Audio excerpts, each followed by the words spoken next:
We can start now. Good afternoon, colleagues. I want to welcome each one of you to our first Interlending Interest Group webinar of 2022.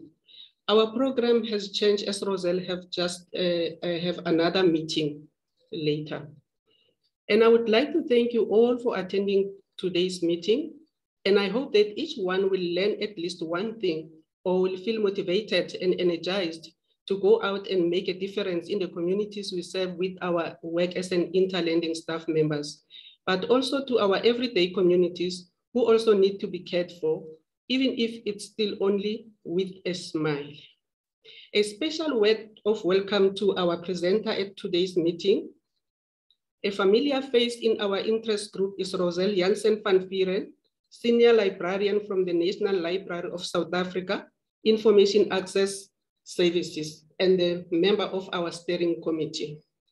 Roselle will talk to us about Interlending Code of Best Practice, which is very relevant to our service delivery and our profession's image. We are looking towards to learning from you, Roselle.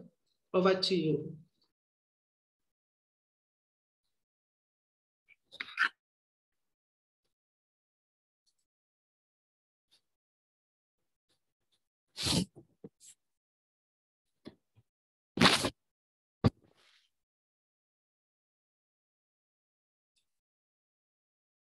Sorry, Roselle, we cannot hear you. Sorry. I would just like to thank you for the introduction. And then also with a further ado, I will start my presentation.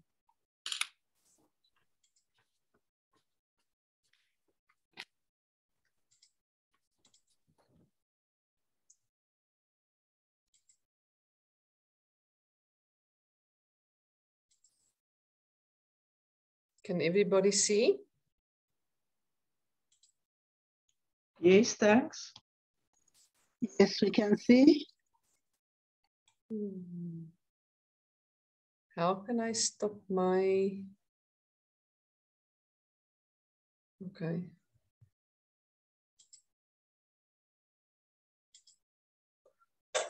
Okay. Today I'm going to talk to you about interlending best practice. But before I start with that, I just wanted to give you a little bit of background on the role that the National Library plays in the Southern African Interlending Scheme. The National Library of South Africa is the administrator and coordinator of the Southern African Interlending Scheme in collaboration with Sabinet, who provides the electronic platform on OCLC for our interlending transactions. At the Southern African Library Conference held in Bloemfontein from the 15th to the 7th November of 1928, the following recommendation by S.A. Pitt and Milton J. Ferguson of the Carnegie Corporation of New York was adopted. One of the South African libraries, in addition to functioning as a library serving its own immediate neighborhood, should be equipped for service as a principal center to supply the whole country with specialist and other of the more expensive type of books. Subsequently, after lengthy negotiations, the National Library of South Africa, formerly the State Library, was established as the National Center for Interlending in 1933. So it dates back the agreement with the Southern African Library Congress, LIASA in the past, SAIBI in the past, has gone back until 1933. Libraries need to subscribe as a member of the Southern African Interlending Scheme to conduct the interlending transactions with other member libraries. Once a library has paid their membership, they are given a library code and credentials to gain access to SAIS Online, which is a database of contact details of all other SAIS members.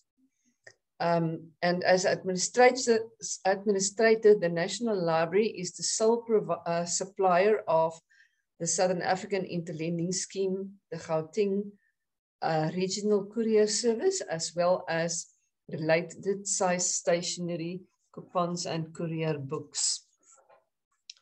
So today, my presentation outline is our introduction, general best practices, then best practices by the requesting library, as well as best practices for the supplying library. As Maria said, that we as interlibrary loan libraries need to work together, and the effectiveness of the national interlibrary loan system in our South Africa depends on the participation of libraries of all types and sizes. So to improve efficiency and ensure quality interlending services amongst our libraries, certain best practices need to be adhered to as subscribed in the Southern African Interlending Scheme Manual, as well as the Interlending Code of Best Practice. We will start then defining, I'm sure all of you know what a requesting and supply library is, but just for those people, those libraries that have started joining SAIS, I want to say a requesting library is when a library does not have a specific item in their own collection. So they borrow books and request copies of documents from another library on behalf of their users or the clients. A supply library will be then the library that receives the request from the other library, process it, and send the document or copies to the requesting library. So we are now going to look at the general best practices where both the borrowing and supplying libraries should assume responsibility too. First of all, you need to comply with the rules of SAIS as set out on the registration form when joining the Southern African Interlending Scheme. It is at the back of your registration scheme. You all need to pay your annual subscription fee to SAIS and the courier service, if applicable, if you are a subscribed member. Maintain SAIS online database entry and ensure that your contact details are correct, or send an email to doctel@nrsa.ac.za for corrections. This is very important so that, that we all have the correct email addresses, contact details, telephone numbers, even changes of libraries' names. It is very important for invoicing, as well as contacting each other. We appeal to everybody when somebody is leaving your interlibrary loan section, that you contact the National Library and inform us of the new contact details of the new person that will be joining your institution. It is also very important to record and update the holdings of your items of your library so that other people can be able to borrow your books. Ensure that the confidentiality of the requesting patron is respected. You also need to undertake regular housekeeping, complete processes for items received and returned. Also do check-ins of returned items, and frequently follow up on messages, as well as on overdue notices. As a SAIS member, if a SAIS member library wishes to recover costs, it should charge the approved standard national interlending tariffs. Then we come to the best practices for the requesting library. Process requests from end users timeously. Adhere to the conditions of suppliers and treat the material with care. The requesting library is responsible for a publication while it is in use in its library. Before a publication is requested, determine whether it falls within the range of material available on loan. Periodicals, newspapers, and loose-leaf publications are usually not lent out, so photocopies should be requested instead. For libraries that do email requests, it is important to only request one item on an email request. Libraries requesting items via email should not apply to more than one library simultaneously to avoid the supply of and charging of for as well as duplicate copies. Requests should include the requester's details and return address. And in the end, requesting libraries should send their coupon payments to suppliers for all the items they have requested. Libraries requesting items via OCLC WorldShare ILL or TIPASA should ensure that they apply the correct constant data when creating a request.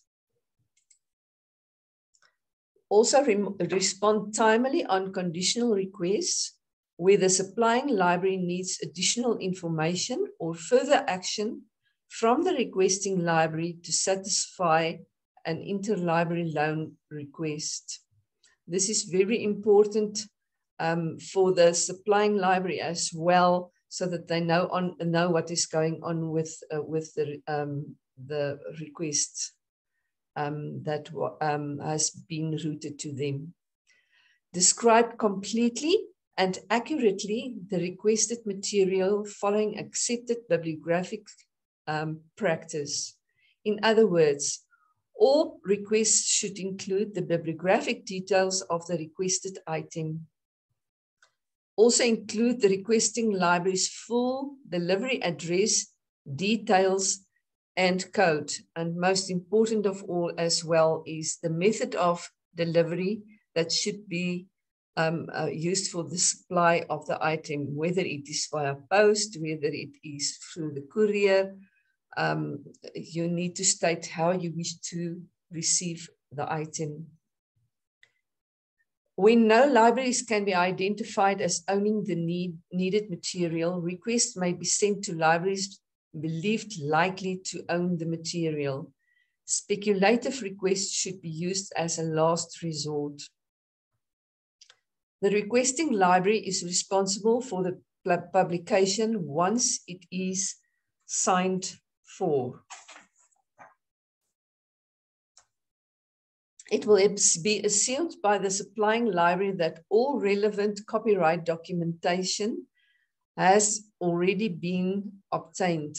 Sometimes you receive a request where a library requests more than the percentage of allowed copyright, and then it really will be assumed that the requesting library has already obtained the approval of the copyright holder. Then it will please honor the due dates and enforce any usage restrictions supplied by the supplying library. So for instance, if a supplying library has asked you just to use let your user use it in the library, please adhere to that. It's just an example. Publications received on loan should be returned promptly before the due date in secure packaging by insured post or via the courier service. Any special conditions laid by the supplying library should be carefully observed. Request a renewal before the item is due whenever possible.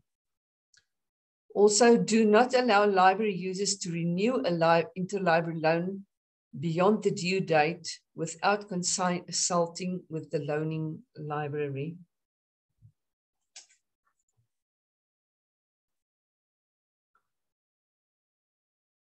Then the requesting library should also respond immediately if the supplying library recalls an item. All borrowed material is subject to a recall at any time. When returning the publication, the requesting library is responsible for the insured parcel from the date of dispatch, while in transit, until the supplying library receives the insured parcel. It is advisable to have a record of the insured transactions in the event of the loss of a publication. What I mean by that is just keep a record of how you sent some of the items, and especially with if you send it via post, keep track of the tracking numbers, please. If a publication on loan is lost or damaged, the requesting library is liable for the cost of replacement or repair as required by the supplying library. Then if a publication is received in a damaged condition, it should be reported to the supplying library immediately, or else you will be held responsible if they receive it back and it's damaged. Pay promptly any service, replacement, or damage fees charged by the supplying library. Then we come to the best practices for the supplying library. It is very important to timeously process requests from requesting libraries. Make sure your library's lending policies are available on your website and in policy directories on the OCLC WorldShare ILL or the TIPASA module. Update the policies and service schedule and contact details regularly. Lending or supplying libraries can refuse to lend can at any time refuse to lend an item, impose conditions of use, or they can determine the replacement cost of lost or damaged items. If a publication received, sorry, I went the wrong way.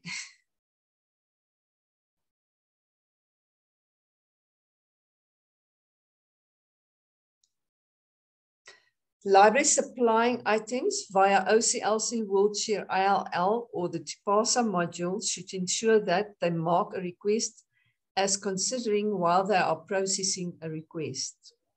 They should also apply the correct constant data when shipping an item on the system. All requests should be handled within the agreed upon turnaround time. Requests marked as urgent should be given a priority. Then the recommended turnaround time for supplying libraries is for 48 hours. And please communicate the reason for not being able to meet the turnaround time with the requesting library, example, awaiting an item from a branch. If possible, I think all of our libraries, if they can supply the item before 24 hours, it is very good for them.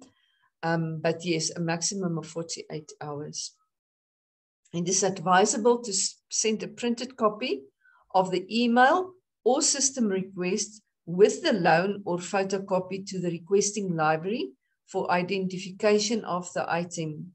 So also keep a copy of the request for your own library's record in case the item becomes overdue or there is any other issue regarding a request.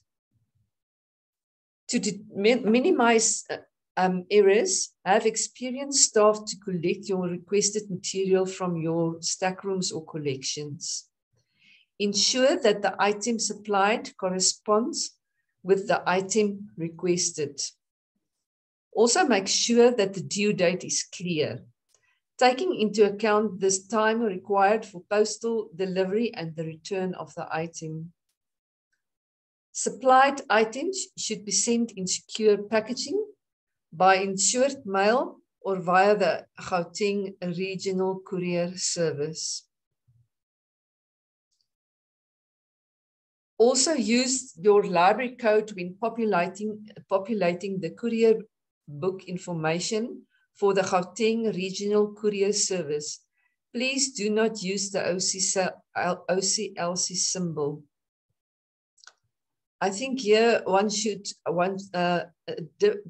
libraries often confuses the library code with the OCLC symbol. The library code is your library code for size administration and should be used also for the courier service, whilst the OCLC symbol is used for your online requests on Wheelchair, ILL or TIPASA.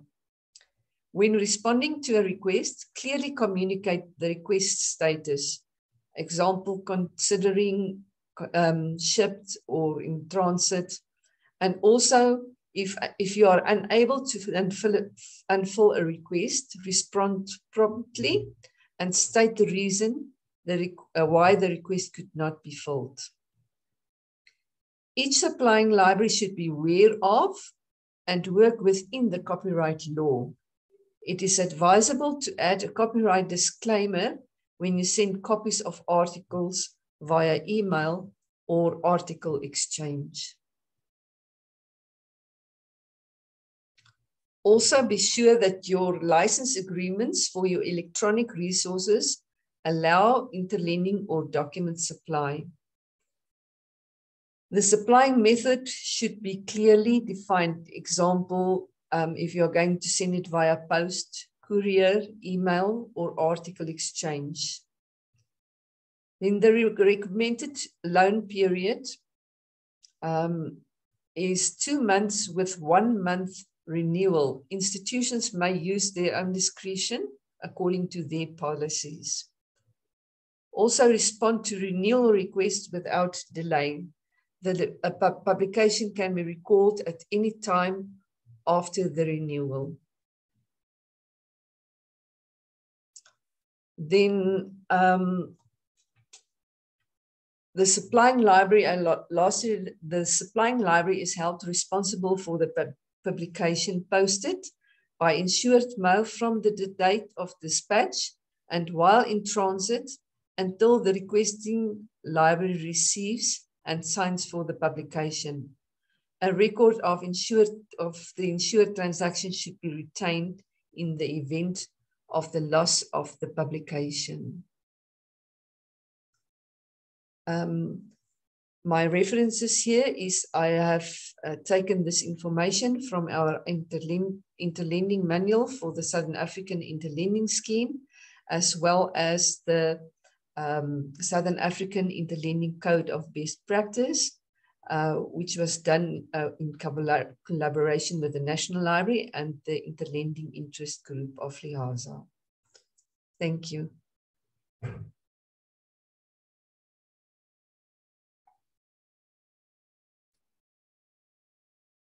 Hey, thank you, Roselle. The value of sharing interlending best practice is to gain an understanding of how institutions' best practices can improve interlibrary loan service, and the benefit of the library group is also emphasized. Thank you very, very much, Roselle. Thank you. It's a pleasure. Is there any questions?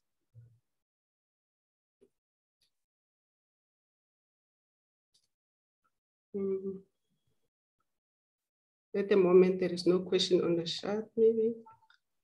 If there is any further questions afterwards, they can contact me via email, or they can send their query to Maria, who will forward it to me then. Thank you very much, Maria. Thank you, Roselle. And thank you for accommodating me. Thanks. Okay, then. We also invited a motivational speaker to today's meeting. I'm sure you will all agree that after more than 2 years of disruption due to COVID, everything is still not back to normal. Yet change brings also uncertainty, and some of us are not as fine as we used to be. I think you all will agree with me that most of us can do with a little bit of motivation. It therefore gives me a great pleasure to announce our main speaker at today's meeting, Asanda Percival Chabalala, who is a motivational preacher and an author of the book titled Destiny Shift. We are looking forward to learning from Asanda, and I know he will inspire us and believe that all of us will share his enthusiasm and positive outlook after this meeting. Colleagues, you are welcome to write your questions on the chat if possible. Over to you, Asanda.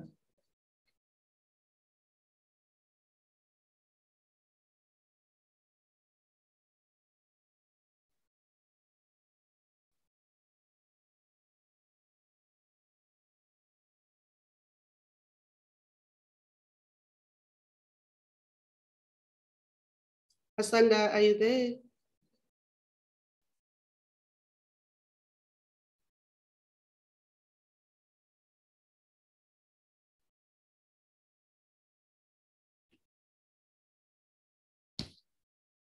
Hello, Asanda.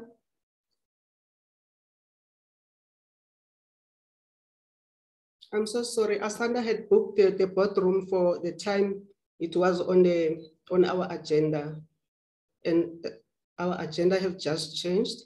But he promised that he is going to wait for Roselle to finish. Asanda?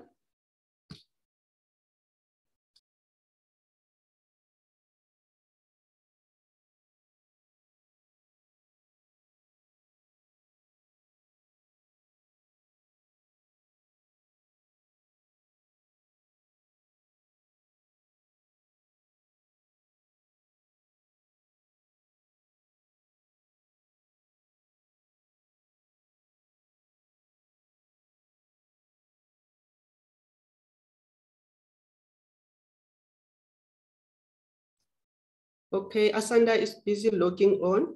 Let's wait for a minute for him. Thank you.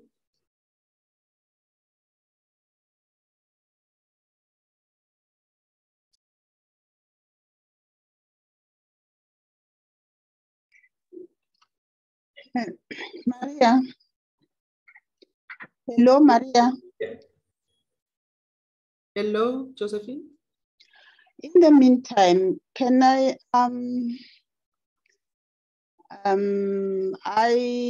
ask something? Hello? Hello, Josephine. Can you hear me? Partly. I say, in the meantime, can I just ask something? No, Josephine, you are cutting. We can't hear you. No. Yes. Okay.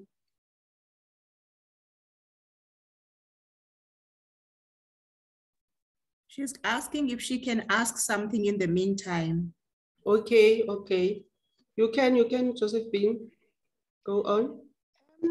For the reason for no supply, other. Sometimes when a library put that reason to say they can't supply and then they use other. For us, it's very confusing because we have to give the reason to the patron. Now, what I can ask is if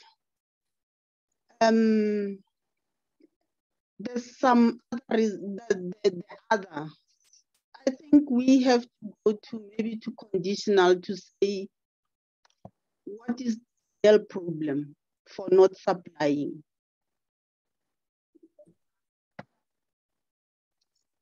That is my just comment. Okay, Roselle, are you still there?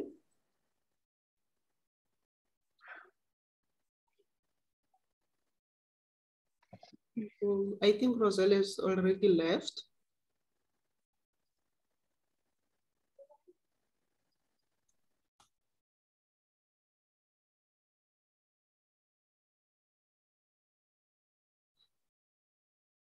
Josephine, was it a question or was it a suggestion? A suggestion. Yes, yes. But many people use other, and then maybe there's a reason for that. I don't know, but in our work environment, you know, we have to give reason to the patron. Maybe you are the only holding library, and then you say other. What am I going to give the patron? Maybe I want to go further and request nationally, but I must give reason to the patron first. And it becomes a problem. Yes, I understand. Okay, Maria, this wasn't really a question for. Okay. It was just a suggestion. Okay, because for all of us to agree or not agree on. Okay, thank you. With me, it's just breaking up and down. I can't hear him. Thank you. Okay, in case everyone else couldn't hear, she says for reasons of, for unfilling the reasons, if you feel that your reason for unfilling does not appear on the drop-down menu and you want to choose other, for them, that doesn't really say anything. It doesn't explain anything, and they can't give feedback to their user or their client. So she's suggesting instead of clicking unfill other, we can just use conditional, because when you click on conditional, at least you have a space to explain. Yeah, okay. Akiri, Josephine, that's what you were saying. Yes. Yeah. Thank you. That makes sense. Okay. I'm still forwarding Asanda the invite again because he was totally out. I'm back if there's any questions. Rosie's hand is raised.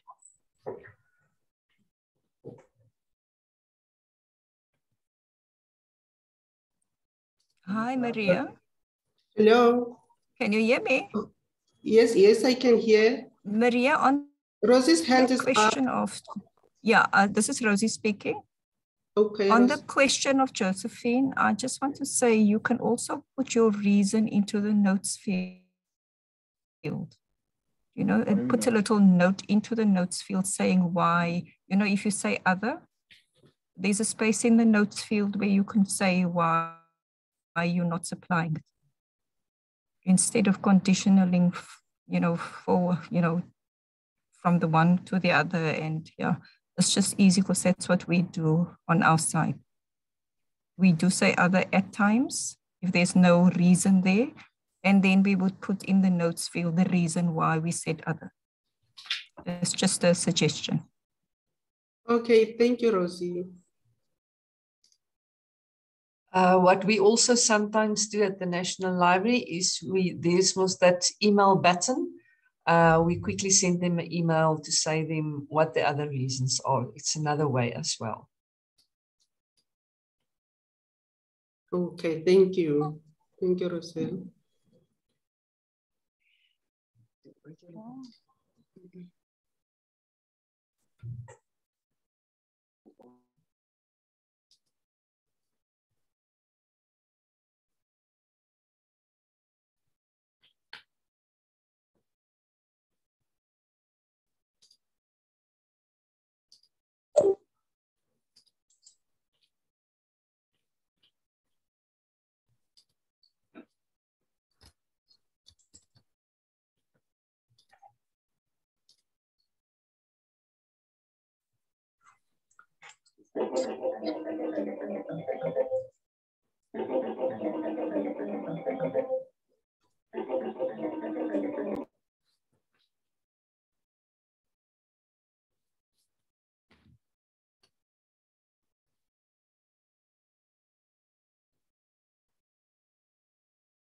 Just be patient, please. Asanda is still signing.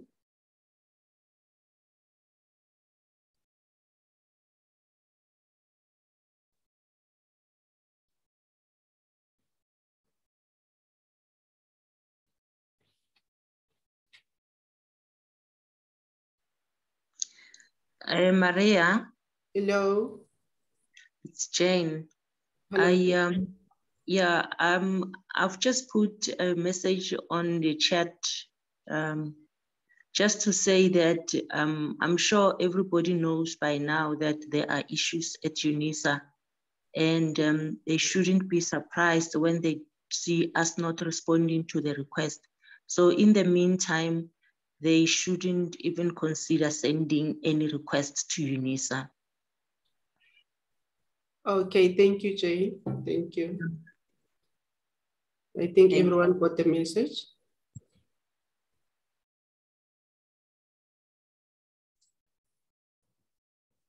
Maria, we can actually also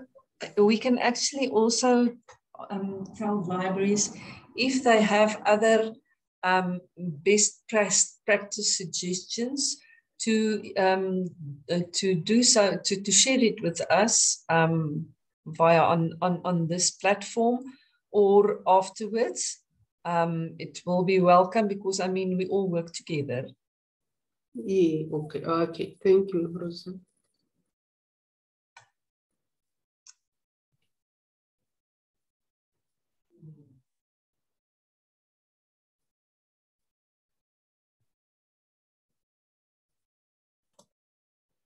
Maria, Asanda has signed in. Yes, I'm here. Greetings, everyone.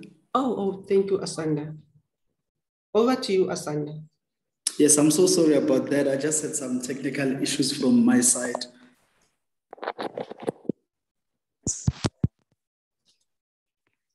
Okay, good day, everyone. Thank you so much. Thank you so much for your patience. Thank you for having me. It's always an honor and a privilege. Please never mind the echo behind me. Never mind the echo behind me. I'm actually in the office. I would like I continue with my presentation that I just switch off the video so that the audio is not going to be affected, so that you can be able to hear me as clear as possible. If that's okay, Ms. Mutoli. It's okay, thank you, Asanda.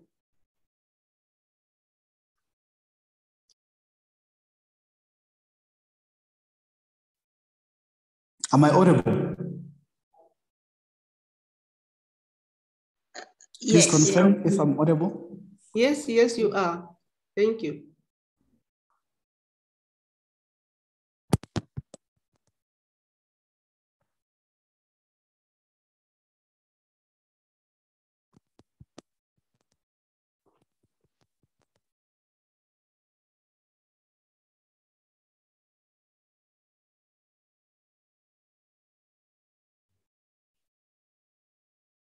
Yes, you can start, Asanda. Oh, okay, great. Great. Right, so I'm gonna just switch off the video. Just going to, yes. Yeah, I'm just gonna switch off the video. I'm going to just use the audio, if that's okay. Thank you. Thank you.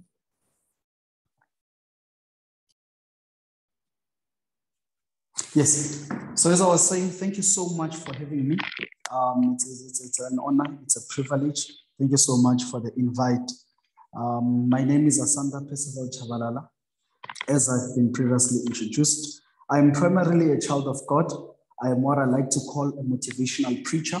I'm also a radio presenter with TET-FM 96.2 every Monday.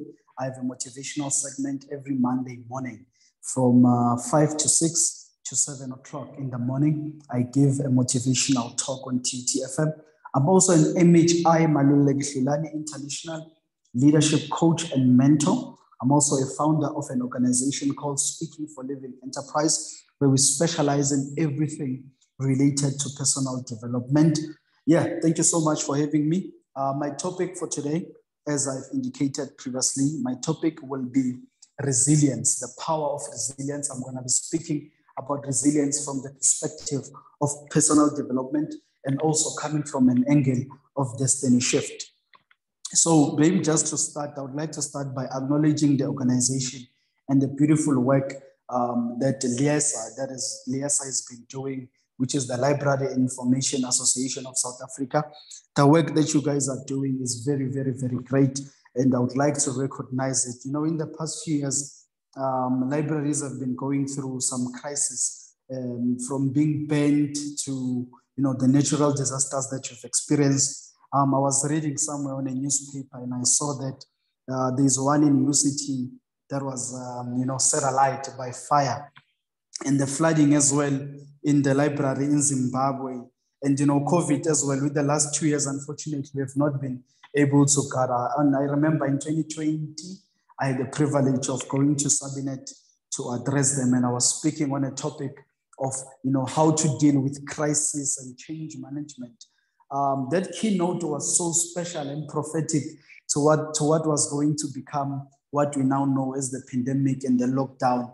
I spoke about crisis and change from a very interesting perspective. I said that if you are not going to be able to adapt to change, to be able to handle crisis, we are also going to struggle a lot, because of now, when you look at how things have turned out to be, we're actually living in the new normal.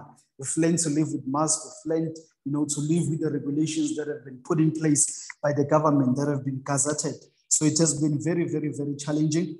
And through everything, and this is where I would like to begin my presentation, that through everything that has happened, libraries have always demonstrated resilience.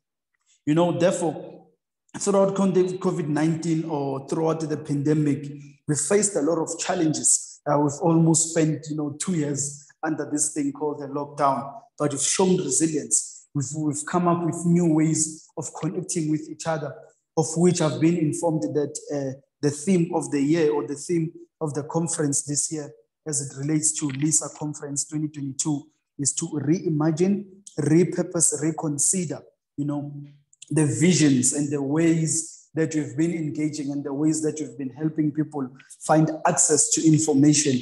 So I'm going to speak from a topic, you know, I'm just going to break it down and get into it and just try and put it in context. If maybe I can just see some hands there of people that are following up. I don't want to be here talking alone and you find that maybe no one can hear me. So if anyone can just wave at me, just to know that you are present.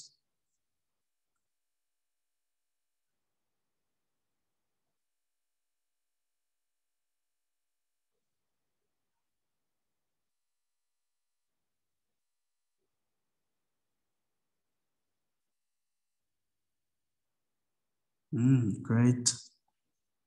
Okay, cool.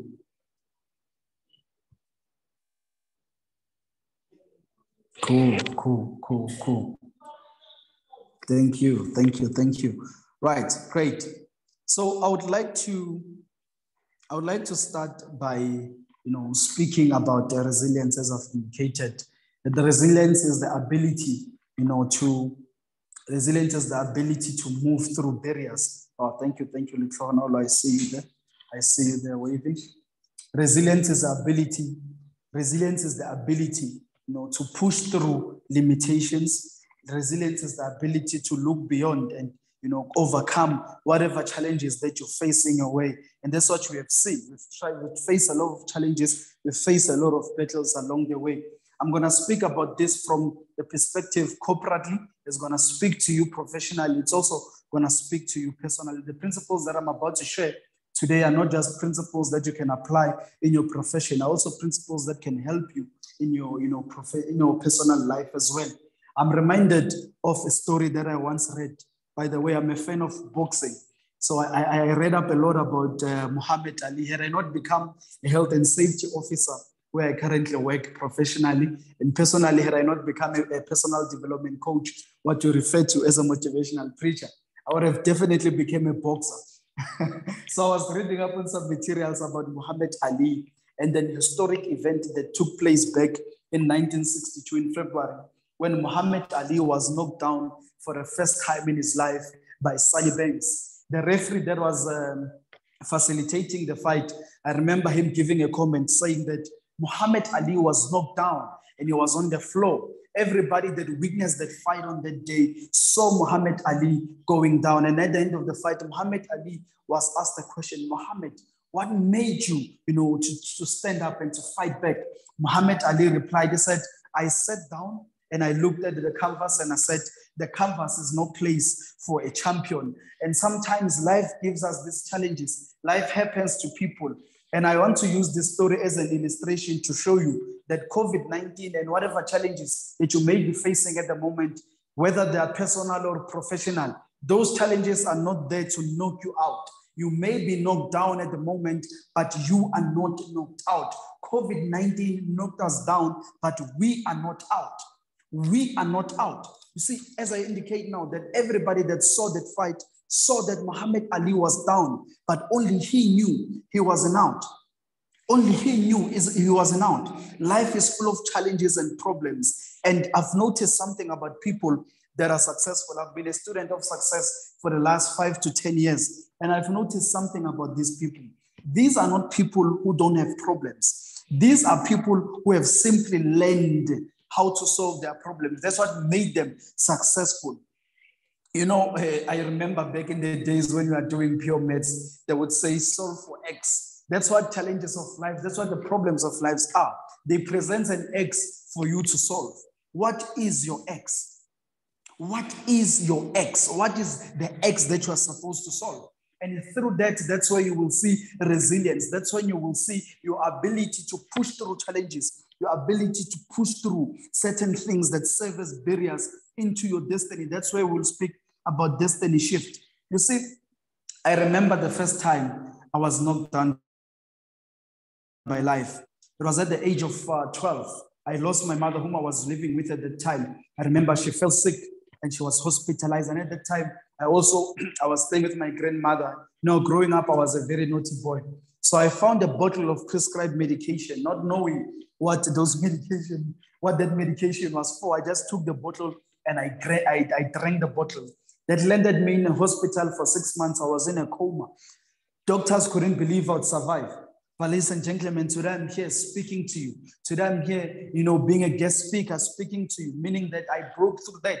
But before that could happen, ladies and gentlemen, my mother and my grandmother, they lost custody of me and I was placed in a foster home. I was placed in a room. I remember there was a lady that was taking care of me at that time. That lady used to physically, emotionally, and mentally abuse me, ladies and gentlemen.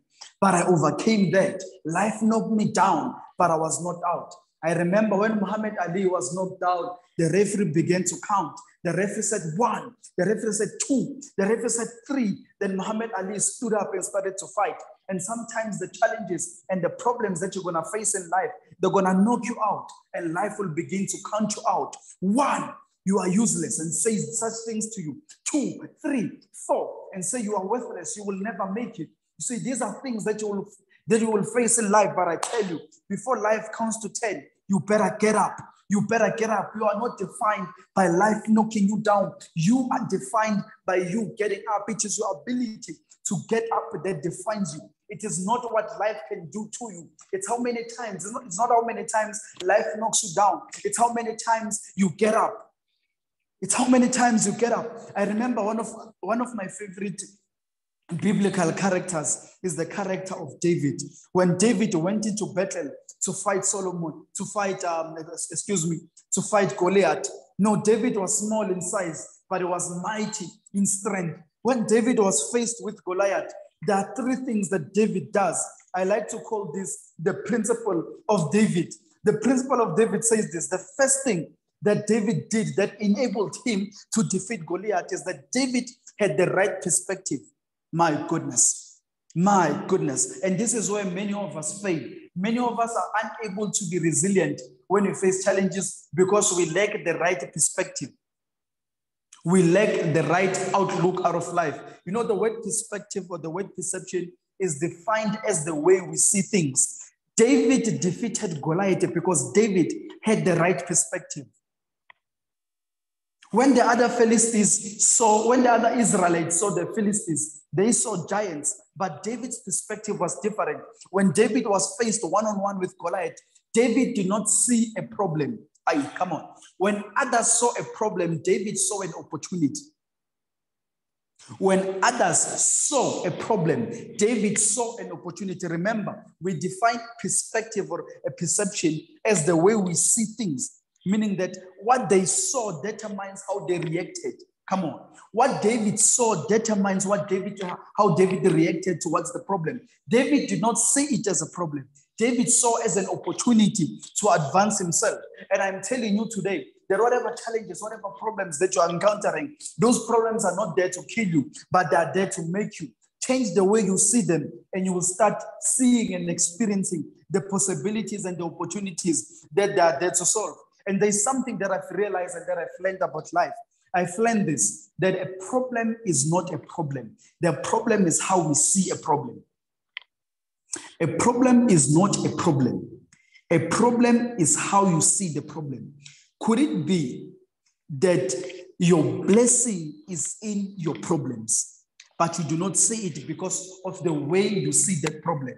It is your perspective that determines what you get out of a challenge. It is your perspective that determines what you get out of a problem. We need to gain the right perspective of life. That's how David defeated Goliath. My second point, or my second principle,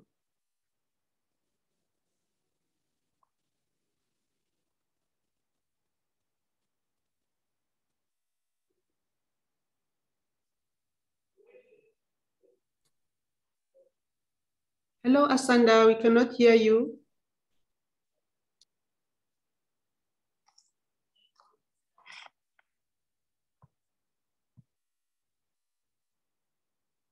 we have a problem with sound there. Let me just check.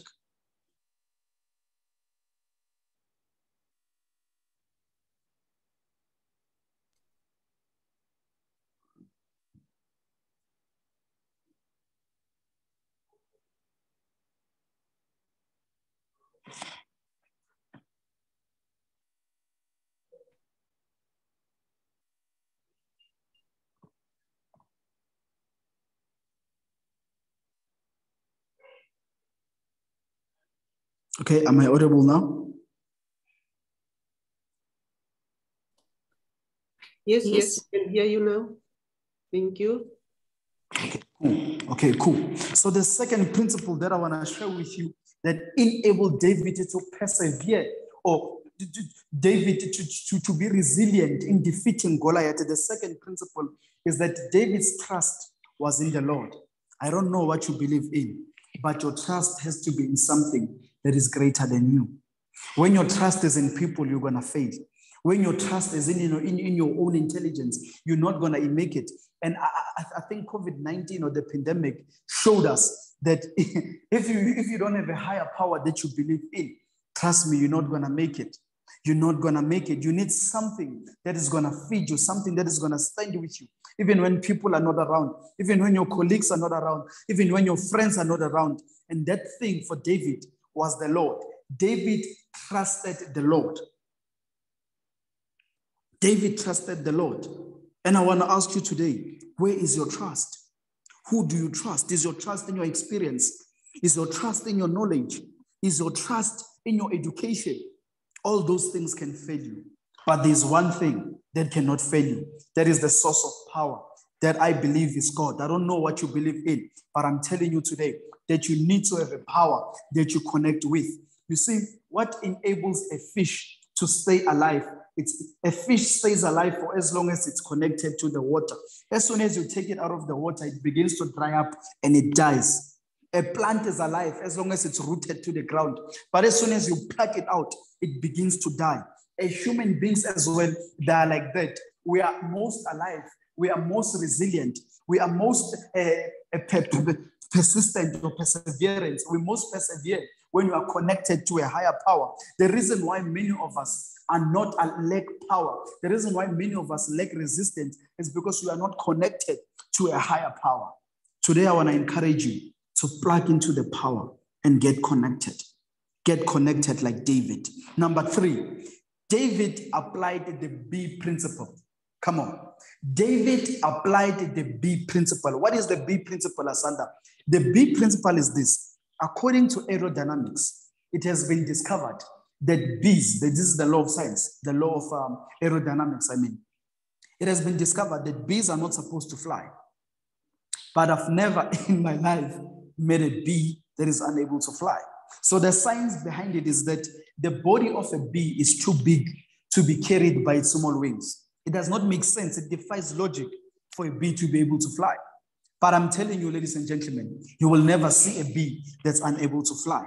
The reason why bees fly is because when a bee wanted to fly, a bee never looked at itself.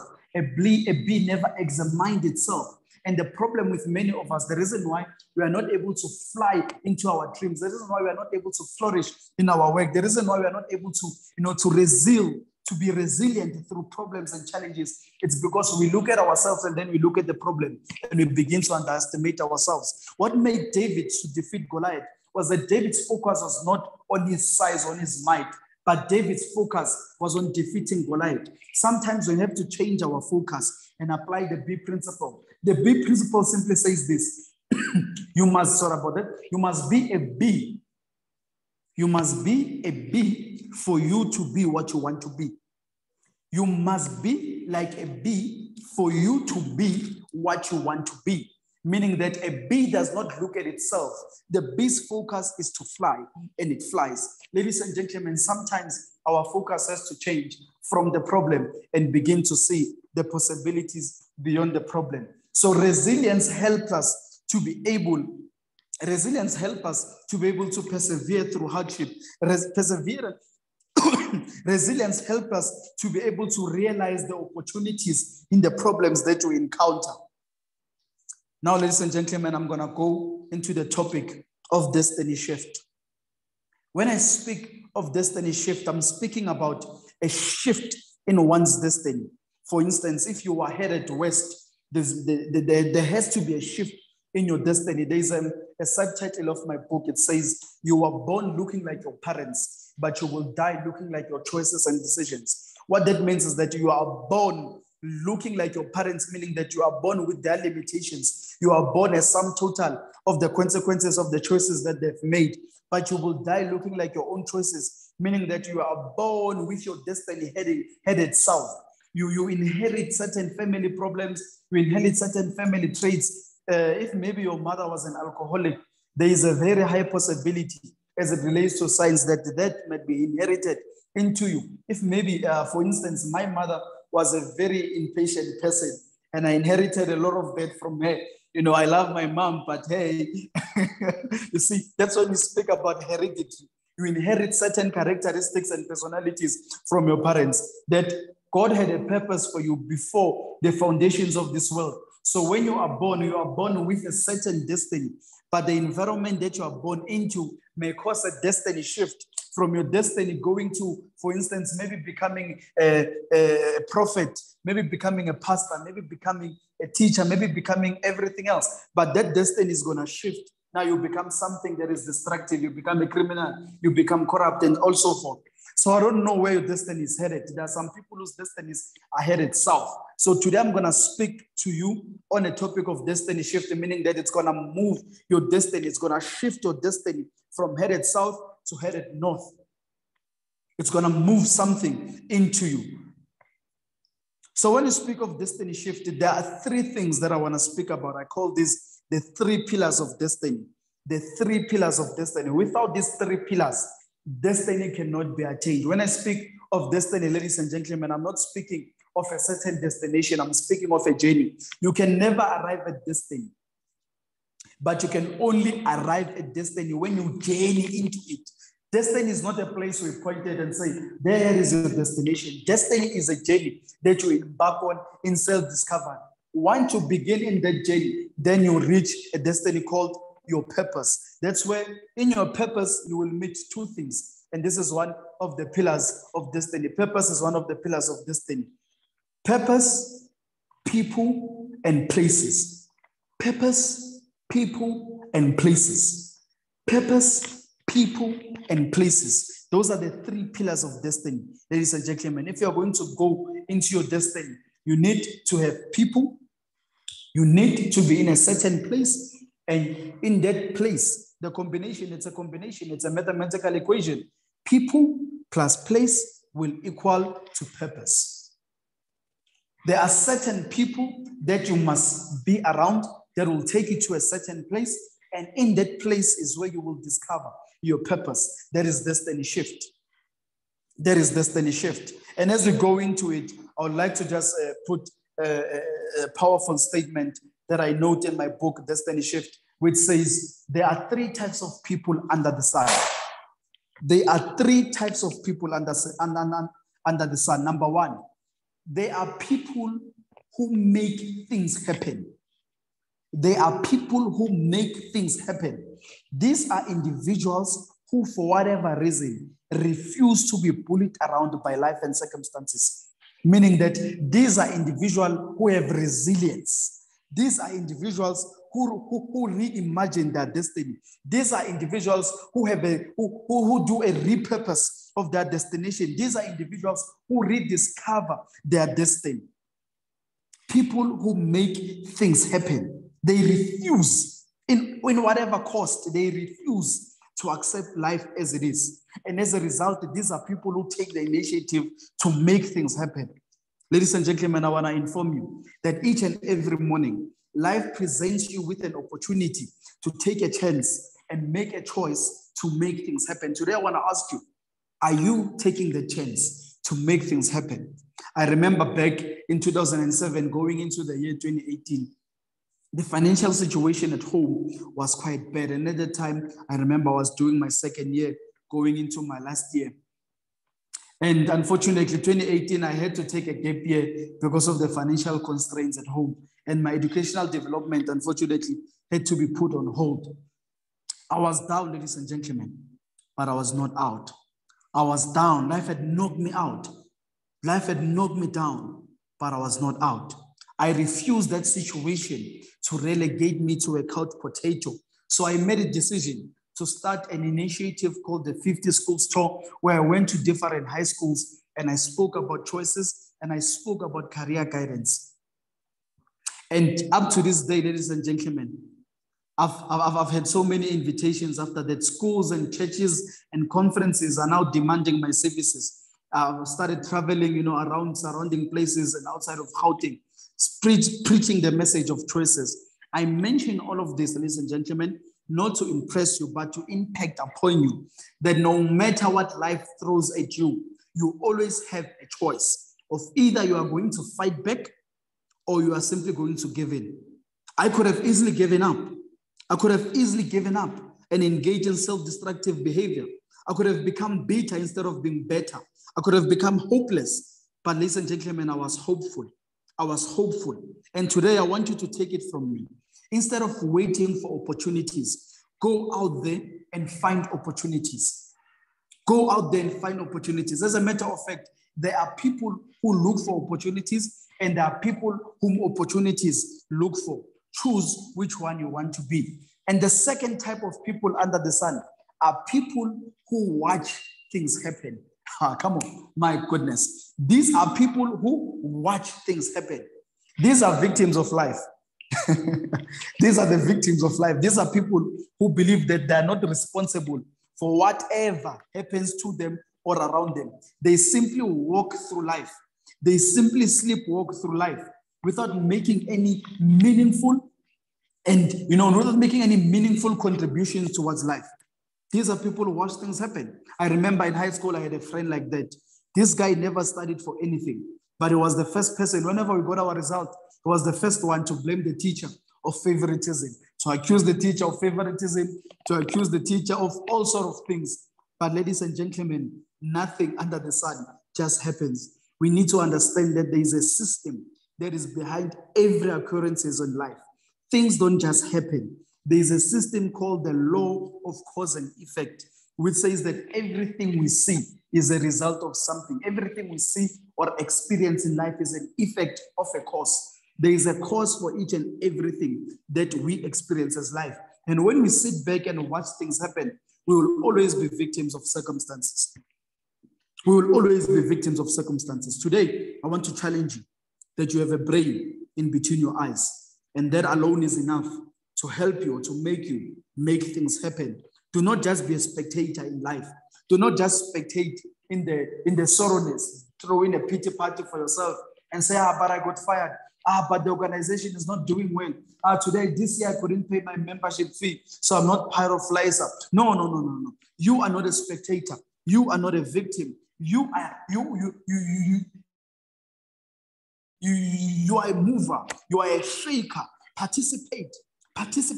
You know, people often ask me, Asanda, why is it that you don't watch TV?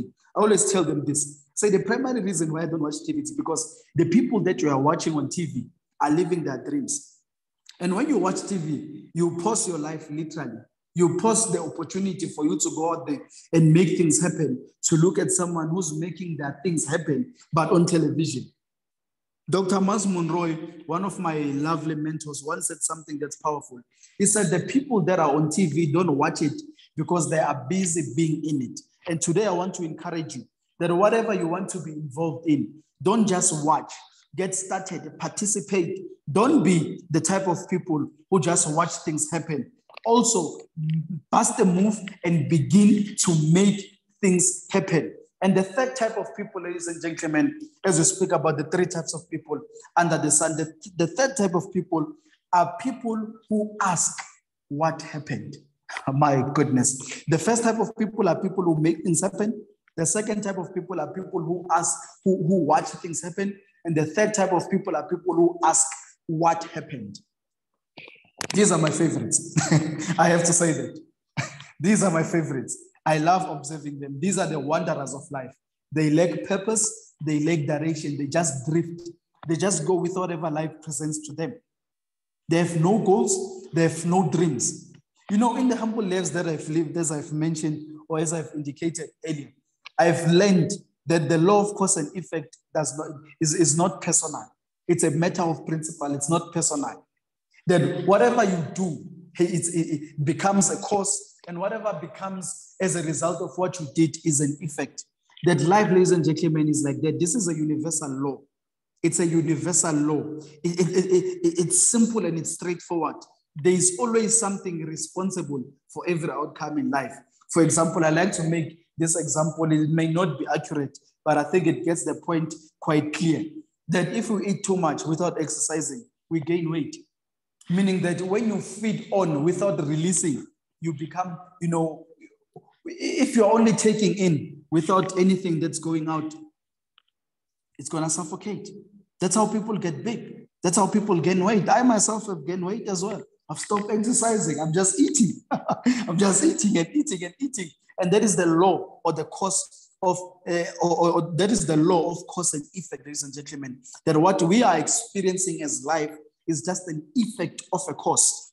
And today I want to say to you that wherever you are in life, it's not by chance. It's not by coincidence. It's by your thoughts, it's by your actions, and it's by your choices. These thoughts, actions, and choices are causes. And whatever outcome or whatever happens as a result is just an effect.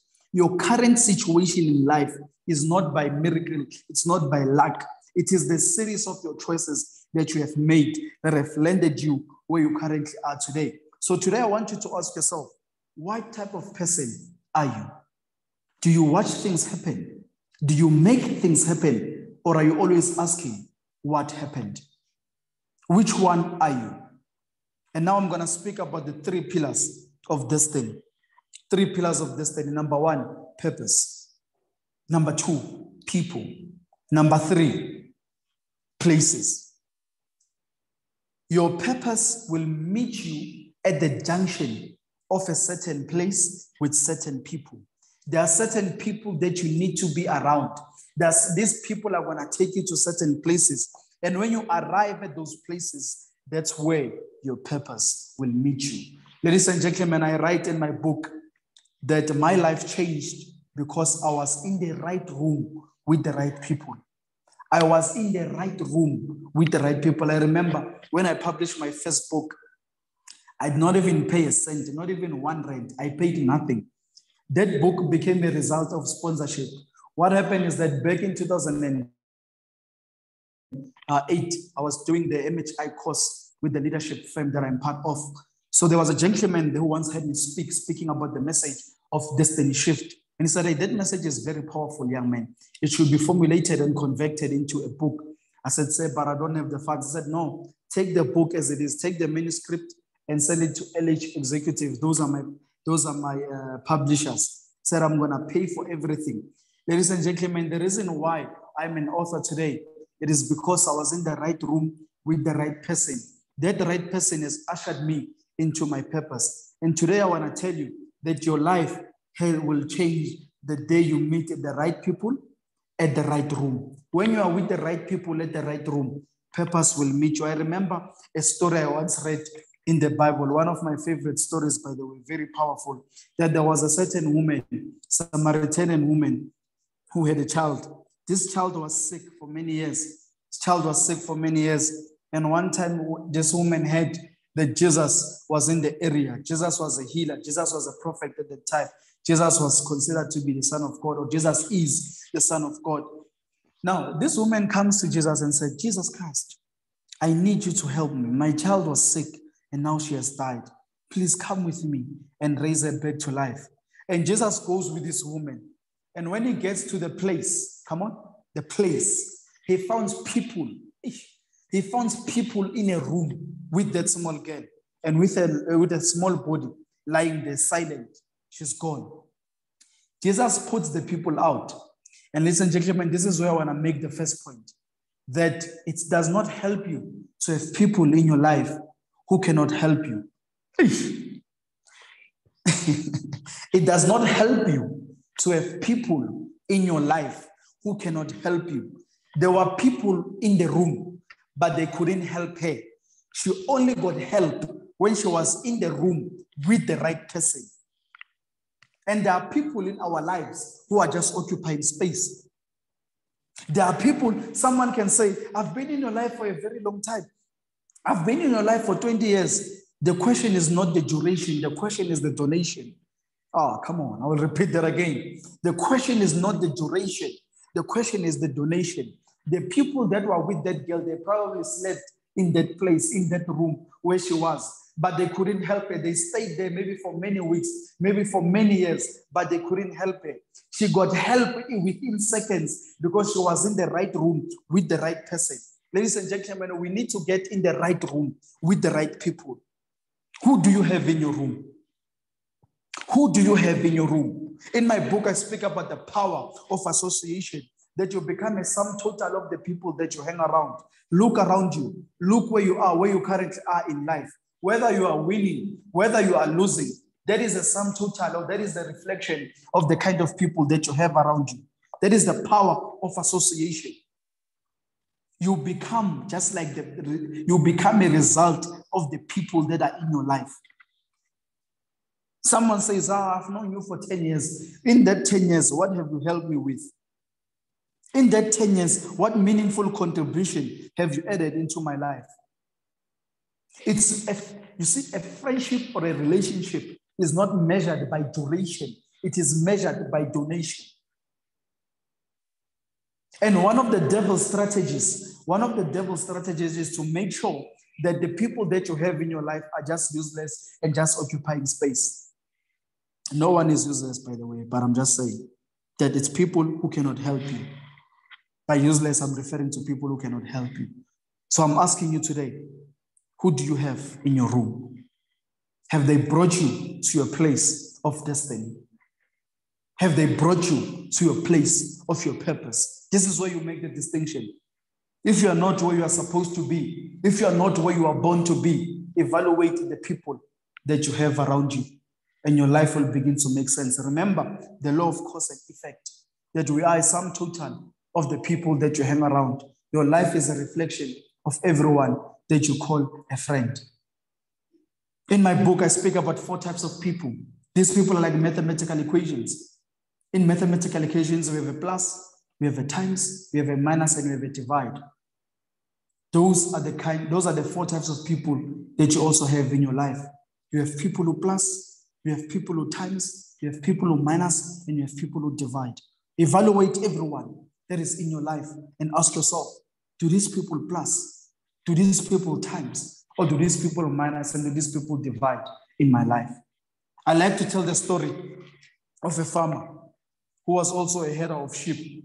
One time, this farmer was outside taking care of sheep, and he heard a strange noise coming from a patch of grass. And out of curiosity, this farmer went to check what it is. And to his surprise, he found a lion cub. A lion cub is a baby lion. This lion cub was clearly separated from its family. And instinctively, the shepherd decided to take the lion cub and to care for it. He took it to his farmhouse and he began to care for it, to provide it food and all those things.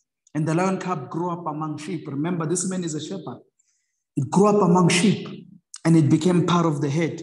Wherever the sheep went, the lion cub was also following.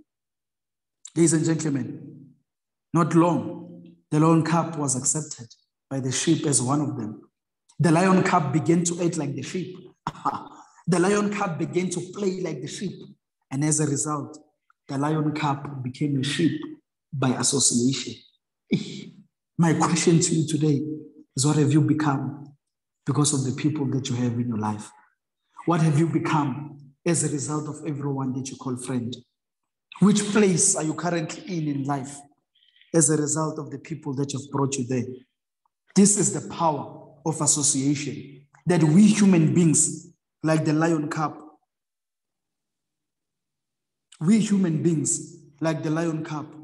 become a sum total of the people that you hang around. Just like the lion started thinking, acting, responding, and living like the sheep, we also start living, thinking, and acting like the people we mostly are around. And these people, ladies and gentlemen, are people who are able to either derive us from reaching our destiny, or these are people who are able to take us into our destiny. People are like elevators. The function of an elevator is to go up or to go down. There are people that could go into your life, that can take you up. There are people that can enter into your life and they can take you down. Evaluate who you have around you. Evaluate who you have around you. The people that you have around you are either going to take you to places where you will meet your purpose, or they're going to take you to places where you will meet your distractions. Who do you have around you? Many people, especially young people, have destroyed their lives unknowingly in the name of friendship, in the name of peer pressure, in the name or in the eagerness, trying to fit in. But today I want to encourage someone that do not relate loosely. Do not lower your level of thinking just so that you can have company around you. Come on, I'll repeat that again. Do not lower your level of thinking just so that you can have company around you. Most of the people that I grew up with are now in social movement. We are what we call in today terms. They are what we call in today terms nyopes. There's only one surviving friend of mine, Tsepo Mohali. He always asks me, says, Asanda, how did we make it?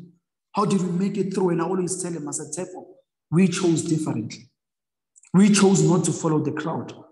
We chose not to try and act like we are wise. We became fools, but that was right for the type of age that we are in.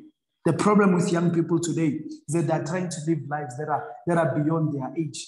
They're trying to grow into adults while they're still children. And not to say that I'm better, not to say that my friend Tsepo is better. We were also presented with the same opportunities, with the same circumstances and influences that could have easily taken us off track. But we chose differently, ladies and gentlemen. We decided not to follow the crowd. We decided not to fit in. And not to say that you are better than them, as I just mentioned. We also made mistakes. We also made bad choices, as other people do from time to time. But ladies and gentlemen, choices must never lead to habits. Choices must never lead to habitual habits. Many things in life start out as a simple choice that eventually, repeated, it becomes a habit. And that habit becomes automatic. And once a habit is automatic, we begin to identify with it. We begin to define ourselves by it. And we think it's who we are. It is said that people do not choose their destinies. My goodness, listen to this. People do not choose their destinies, but people choose their habits. And our habits are what chooses our destinies. I'll repeat that one again. We do not choose our destinies, but we choose our habits. It is our habits that choose our destinies. Human beings are creatures of habits, ladies and gentlemen. We tend to pick up and embody the habits of the people with whom we mostly associate with. What habits have you picked up that are deriving you from reaching your destiny? Today, I want to encourage you to choose people that you relate with wisely. The woman got her child back to life because she was in the right room with the right person. Your life can change today because of being in the right room with the right people. And likewise, your life can be destroyed because of being in the wrong room with the wrong people. Who is in your room? Who is in your room? Ladies and gentlemen, I would like to close with a story, a very powerful story I learned of two boys. Two twins. They were twin. The word twins is very interesting. When it's twins, English is very tricky, ladies and gentlemen. When you say it's twins, it means that now it's double twins. It's 4. So when you say they were twin, meaning they were twice. So these boys grew up in a household where both of their parents were alcoholics. Both of their parents were alcoholics. One boy grew up to become a doctor, and the other boy grew up to become an alcoholic. And one day, they sat them down and they interviewed them and they asked them the question, how did you get to where you are today? How come you became what you became today? And they both answered and said, one of them said, I became a doctor because my parents were alcoholic. The other one also replied and said, I became an alcoholic because my parents were alcoholics. Choices, ladies and gentlemen. You can choose to become what you are exposed to, or you can shift your destiny and become a product of your own choices. When you sit back and look at life and become a victim, life will deal with you, life will define you, and life will make you what it is. Had David allowed Goliath's might and posture to threaten him, David wouldn't have become the king of Israel. David wouldn't have defeated Goliath. But David had to look beyond. David had to look beyond. And today I want to ask you that look beyond the struggles that you've encountered in life. Look beyond the problems that you have. And when you look beyond, ladies and gentlemen, you are going to see opportunities. When you refuse to change, your life will remain the same. You will remain in chains. But ladies and gentlemen, when you choose to change, you will break the chains. Remember, you are born looking like your parents, but you will die looking like your choices and decisions. It's not what you are born into. It's what you will die in. And that will be a result of your decisions. Today, I'm challenging you to look beyond what you've been born into. Today, I'm challenging you to be resilient, just like our theme, to push through whatever struggles that you may be currently going through. I'm challenging you today to be like Muhammad Ali. And then when life had knocked you out, you get up, you dust yourself off, and you fight back. You've got it in you. You have got it in you. You've got greatness within you. You've got a destiny that's waiting for you. And ladies and gentlemen, when you choose your destiny, you're not just choosing it for yourself. One of my favorite biblical scriptures is in Deuteronomy 30, verse 19, and it says, today I place before you life and death, blessings or curses. Then it makes a suggestion and says, choose life so that you and your children may live. When you choose to be resilient and you push through problems, that choice is not just going to benefit you, it's also going to benefit your children as well. Ladies and gentlemen, because choices are not personal, choices are generational. The choices you are making today, your children are going to inherit the consequences or the result of those choices. So make the wise choices. Destiny shift. Thank you so much, ladies and gentlemen. My name is Asan, and I am an author of a book titled Destiny Shift. This is a book, Destiny Shift. It's available for 180 rands. It's free delivery nationwide. 180 rands free delivery nationwide. If you would like to get yourself a copy, I'm just gonna leave my contacts here. You can email me or you can call me and then we can arrange for delivery.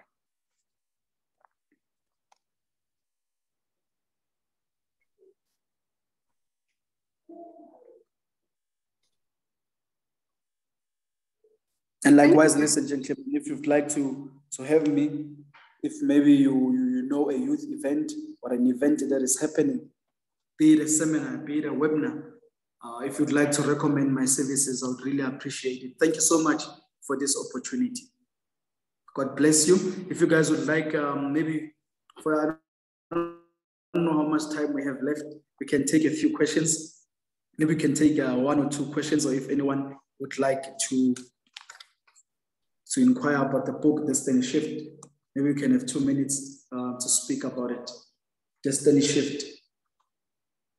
180 Rand, your support will really be appreciated, ladies and gentlemen. Thank you so much. Over. Thank you very much, Asanda, for the powerful message that you gave us. But the truth is that we are all a sum total of choices and decisions we made in our lives. Your topic really inspires us, and we really learn a lot from you. Thank you very much. Any questions for Asanda?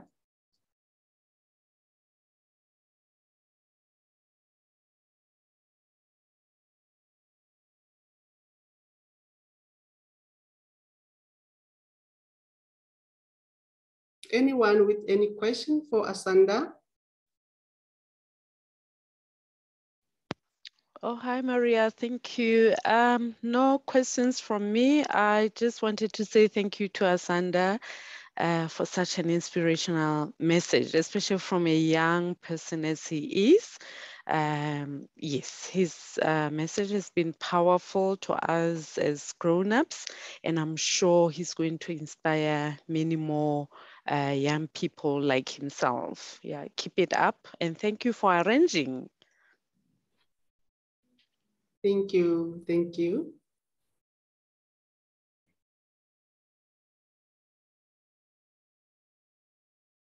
Thank you so much. Anyone with a question for Asanda? Okay, thank you then. Thank you, Asanda. Thank you to everyone. Our next item, our last item will be closing remarks by Josephine Mudiba, Interlending Interest Group Chair-elect.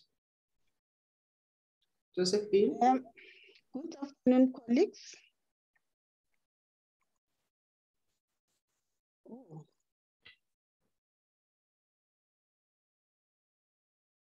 Good afternoon, colleagues. I would like to thank the ILLIG office for providing the platform and everybody who assists technology.